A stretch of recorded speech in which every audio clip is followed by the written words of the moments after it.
Stars to me are people who last. Just to have your name over the title for 5 minutes is not a star, in my book anyway. But I may. Lauren Bacall never needed a lighting cue to command attention. She had that rare fire, a mix of elegance, razor-sharp wit, and absolute refusal to tolerate nonsense. Hollywood loved her for her beauty and talent, but feared her honesty even more. She lived through studio power games, gossip column warfare, political witch hunts, and chaotic marriages. And she came out of it with a clear picture of who the real villains of Hollywood were. Not in a cartoonish way, but in the deeply human sense. The cruel, the paranoid, the arrogant, the reckless, the betrayers, the bullies. There's a myth that old Hollywood stars were polite, classy angels who glided through life in silk gowns and tuxedos. Bacall shatters that myth with stories that feel startlingly modern: harassment, jealousy, moral hypocrisy, and public humiliation. Not only did she witness it, she lived it. These aren't just feuds, they are wounds, lessons, and grudges earned in a golden era that was never as golden as it looked. So today, we aren't searching for gossip. We're tracing the emotional truth of a woman who saw Hollywood at its most glamorous and at its ugliest. And we begin, appropriately, at the very top, with a man called Duke. Number 7, John Wayne. When people picture John Wayne and Lauren Bacall on a movie set, they imagine grit, charisma, and two Hollywood titans respecting each other through sheer force of personality. The truth? It was closer to open warfare, and not the glamorous kind.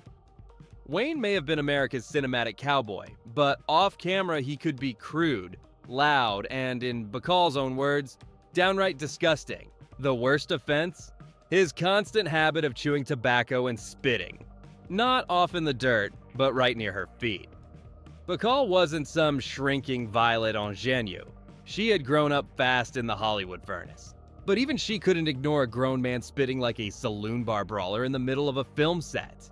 She later recalled threatening him directly. "If that big slob spits on my hemline once more, I'll crack his head wide open with a 2x4. That wasn't a joke." Bacall, 5'9" and fierce as a lioness, was ready to take down the Duke if she had to. Wayne wasn't just pushing buttons for fun, his behavior crossed the line into blatant disrespect. Director Don Siegel remembered Wayne constantly spitting in her immediate vicinity, like he was marking territory. Worse, Wayne had a habit of bullying not just actors, but directors, exerting his alpha male persona as if the set belonged to him by default. Bacall hated bullies, always had, always would. And here was the biggest one in Hollywood treating people like props. What really makes this moment powerful is not the clash itself, but Bacall's response. She didn't cower, didn't ask someone else to fix it. She confronted him directly, a young woman threatening Hollywood's biggest macho symbol and meaning every word. And amazingly it worked. No tabloid showdown, no melodrama, no cowboy retaliation. Wayne backed off. Bacall always respected people who could learn, even grudgingly, and Wayne eventually showed the grace to stop. That was enough for her to put the plank down. It's funny to think about now, but this was more than a spit fight. It was a test. The man who famously refused to back down met a woman who had built her life on refusing to be pushed around. And the woman won. Have you ever worked with someone whose disrespect wasn't loud or dramatic, just gross, continual, and exhausting, until one day you snapped? Number 6, Mayo Method. Some enemies arrive in dramatic confrontations. Others creep into your life like storms you never asked for. Mayo Method, Humphrey Bogart's third wife, was that storm for Lauren Bacall. Before Bacall was an icon, she was 19, nervous, and stepping into Hollywood's spotlight for the first time. And right there, waiting with claws out, was Mayo. Furious, volatile, and convinced Bacall was stealing her husband. Mayo Method wasn't just jealous, she was dangerously unstable. Hollywood nicknamed Bogart and Method the Battling Bogarts, and their fights weren't metaphorical. They threw whiskey bottles at each other.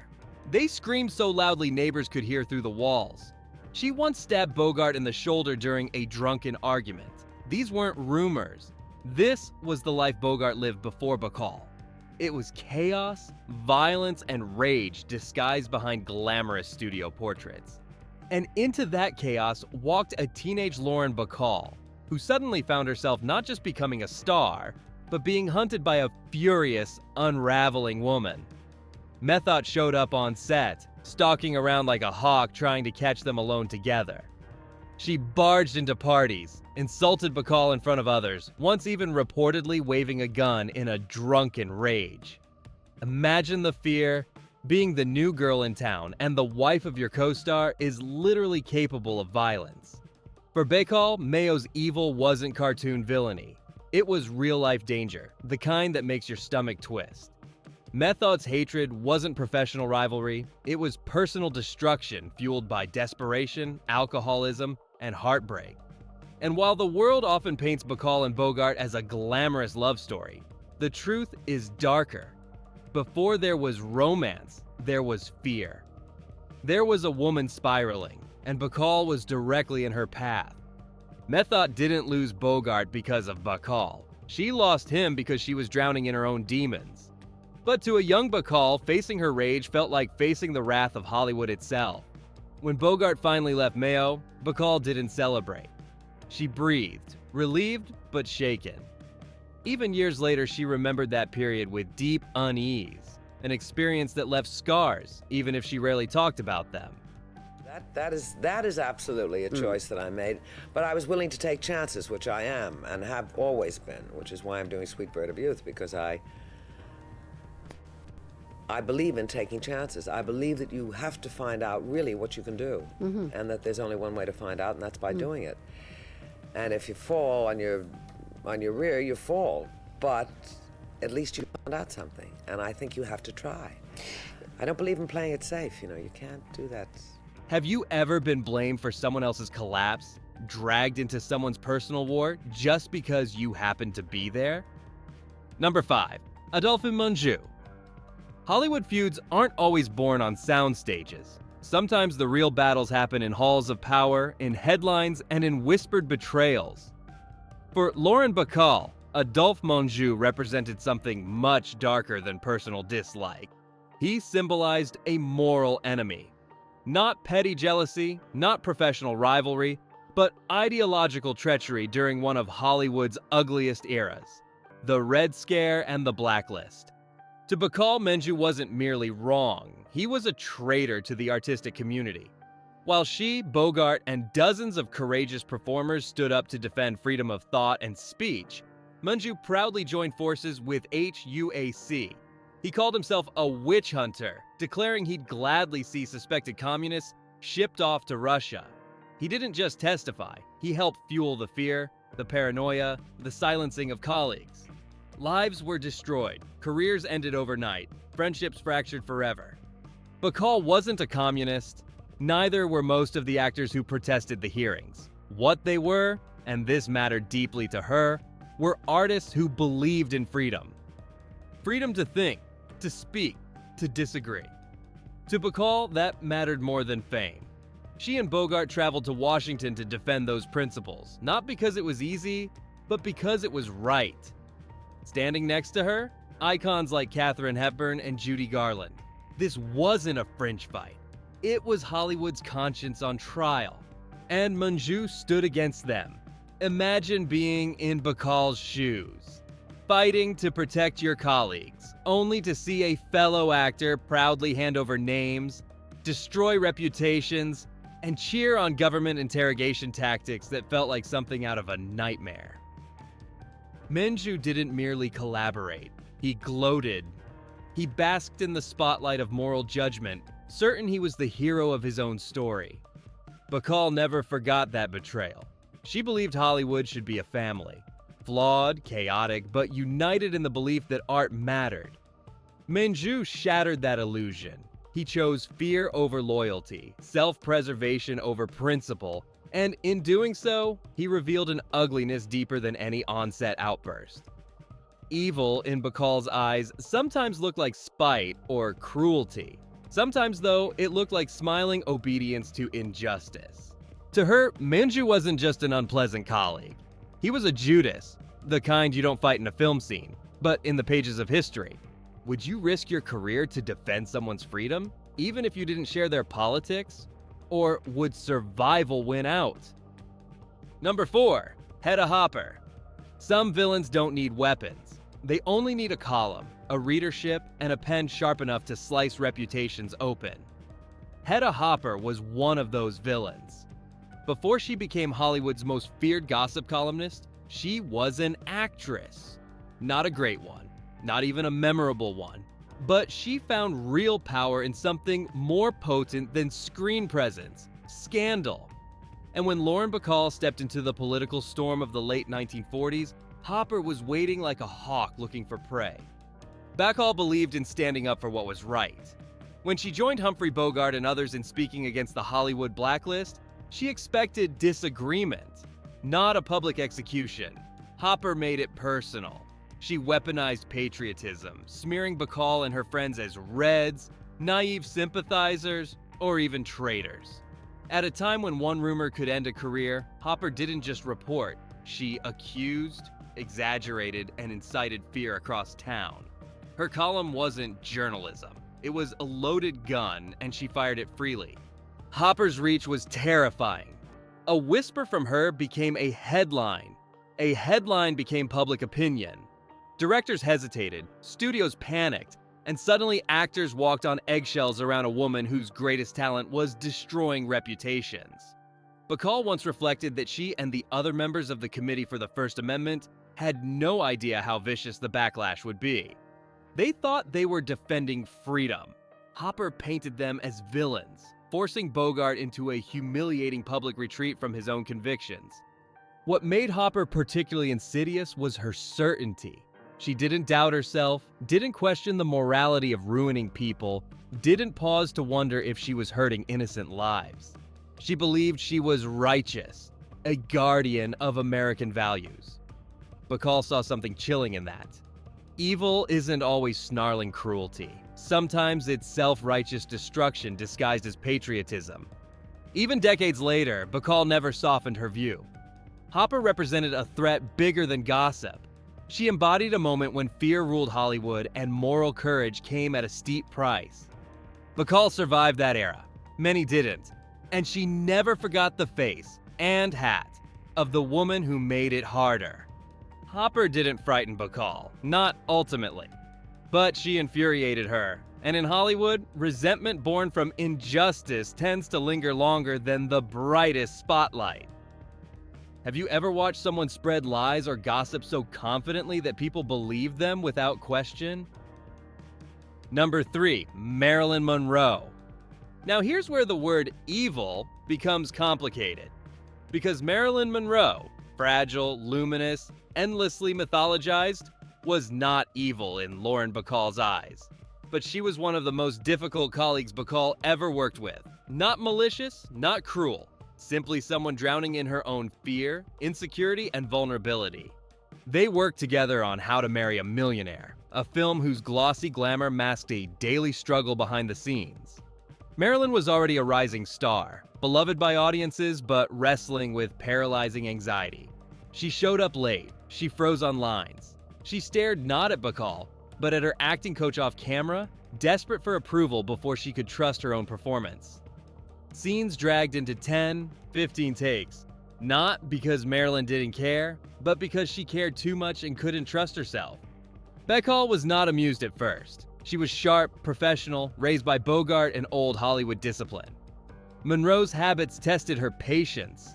It would have been easy to call Marilyn unprofessional, lazy, self-centered, many did. But Bacall saw through it. She saw the tremor behind Marilyn's eyes. The fear, the little girl trying desperately to be enough for a world that devoured women like her.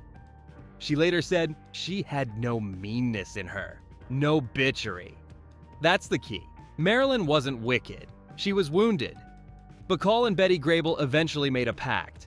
Instead of resenting Marilyn, they would protect her, steady her, help her survive the production. And slowly, Marilyn let them in. Bacall saw glimpses of warmth, humor, the genuine sweetness that so many later recalled. This story matters because Hollywood loves extremes, angels or monsters, geniuses or disasters. But Bacall understood nuance. She could name cruelty when she saw it, John Wayne's arrogance, Hedda Hopper's malice, Adolphe Menjou's betrayal. But she could also recognize pain masquerading as bad behavior. Monroe wasn't her enemy. She wasn't a rival. She was a reminder that suffering makes some people lash outward and others collapse inward. Lauren Bacall regarded herself as honored in this role. Marilyn, on behalf of Look magazine, I'd like to present to you the Look Achievement Award as the most outstanding feminine newcomer of 1952. Congratulations. Thank you, Lauren. And my thanks to Look magazine. And Bacall, who survived gossip wars and studio battles, saw that clearly. Have you ever judged someone's behavior only to later realize they weren't trying to be difficult? They were hurting? Number 2, Frank Sinatra. Some wounds don't come from enemies. They come from the people you trusted to protect your heart. For Lauren Bacall, no Hollywood figure hurt her more deeply than Frank Sinatra. This wasn't about politics, or professionalism, or studio power struggles. This was personal, raw, human. After Humphrey Bogart died, Bacall was not just grieving, she was hollowed out. She had lost her great love, her anchor, her partner in every sense. Sinatra entered her life not as a movie star, but as a friend who offered warmth in the coldest chapter she had ever faced. They shared dinners, laughter, private tenderness. He wasn't bogey. No one could be. But he became a source of comfort. And for a time, she believed there might be a real future there. Then came the proposal. Quiet, whispered, hopeful. They were engaged, privately, tentatively, because love after loss is fragile. It requires gentleness. Instead, Bacall got shockwaves. The engagement leaked to the press, and Sinatra panicked. Instead of standing beside her, he vanished. He denied everything. He insulted her publicly. He walked away without a conversation, without closure, leaving her to face humiliation alone. She later wrote that she cried for days. She wasn't angry at first. She was stunned. Grief inside grief. Loss inside loss. Sinatra didn't just break her heart. He made her feel foolish for believing in hope again. He behaved like a shit, she finally admitted, blunt as ever. The woman who faced down studio bosses, gossip tyrants, political witch hunters, she cracked not under public pressure, but personal betrayal. Sinatra would later say in moments of honesty that he was afraid of commitment, afraid of being compared to Bogart, afraid of being inadequate. But fear doesn't soften hurt, it only explains it. Bacall survived that heartbreak too. She found strength again. She built her life back brick by brick, but she never forgot the pain of being abandoned at the moment she reached for love again. This wasn't the evil of cruelty for sport. This was the cowardice that destroys intimacy. And to Bacall, that hurt worse than any public feud. Have you ever trusted someone right after a great loss, only to realize they weren't strong enough for your vulnerability? Number 1, Tom Cruise. In a career spanning 7 decades, Lauren Bacall crossed paths with legends, tyrants, geniuses, and fools. But nothing irritated her quite like watching Hollywood's new generation behave like circus performers in the spotlight she once treated like sacred ground.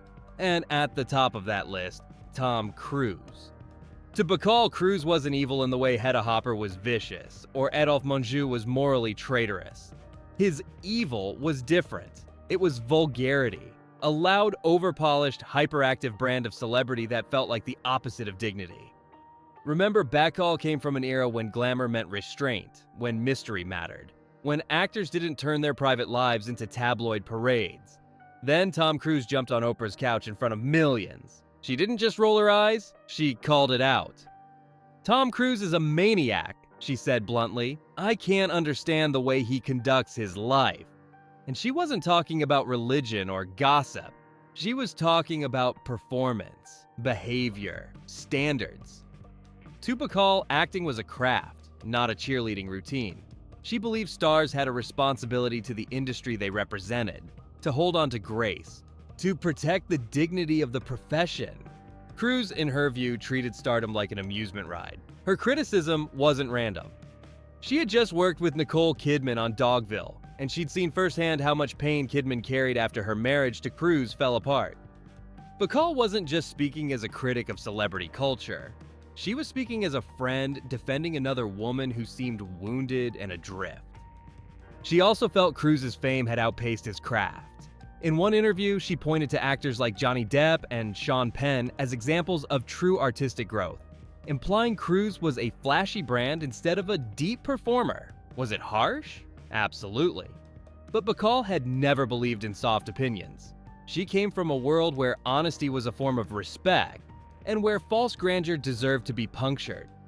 Cruise reportedly brushed off her remarks with a smile. Maybe he admired the fire in her, or maybe he simply couldn't imagine a version of Hollywood that wasn't built on constant visibility and noise. Bacall could, and she missed it. For her, Cruise symbolized the moment Hollywood stopped whispering and started screaming. And to someone raised on Bogart's smoky, quiet confidence, the scream felt like a betrayal.